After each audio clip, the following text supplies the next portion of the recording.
लोकशाहीचा बुलंद आवाज, रिपब्लिकन वार्ता महाराष्ट्र.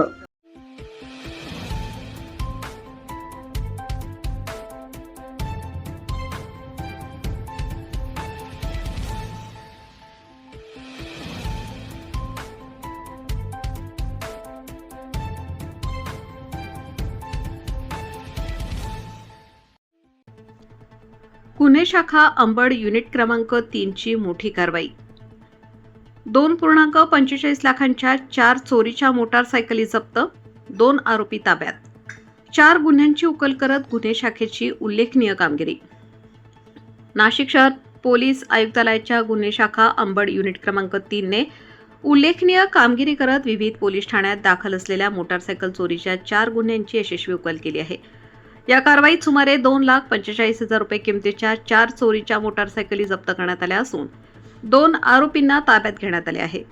पोलीस आयुक्त संदीप कर्णिक यांच्या मार्गदर्शनाखाली स्थापन करण्यात आलेल्या गुन्हे शाखा अंबड युनिट क्रमांक 3 कडून वाहन चोरीच्या गुन्ह्यांचा तपास सुरू असताना गुप्त माहितीच्या आधारे संशयितांचा शोध घेण्यात आला. मिळालेल्या माहितीनुसार संशयित इसम चोरीची मोटारसायकल विक्रीसाठी गोल्फ क्लब मैदान परिसरात येणार असल्याचे समजताच पोलिसांनी नियोजनबद्ध सापळा रचून त्यांना ताब्यात घेतले.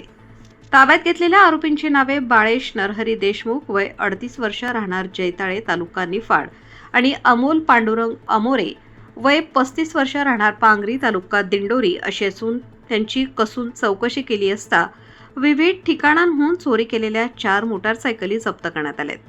या कारवाईमुळे आडगाव MIDC, वावी आणि शिर्डी पोलीस ठाण्यात दाखल असलेले 4 वाहन चोरीचे गुन्हे उघडकीस आले आहेत.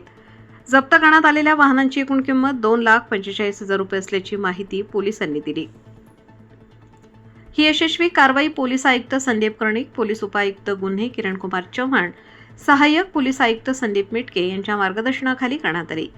या मोहिमेत वरिष्ठ पोलीस निरीक्षक नवज्योत सिंग राजपूत, पोलीस निरीक्षक मोतीलाल पाटील, सहाय्यक पोलीस निरीक्षक दिलीप सगळे तसेच अंबड युनिट क्रमांक 3 च्या अधिकारी व कर्मचाऱ्यांनी महत्त्वाची भूमिका बजावली.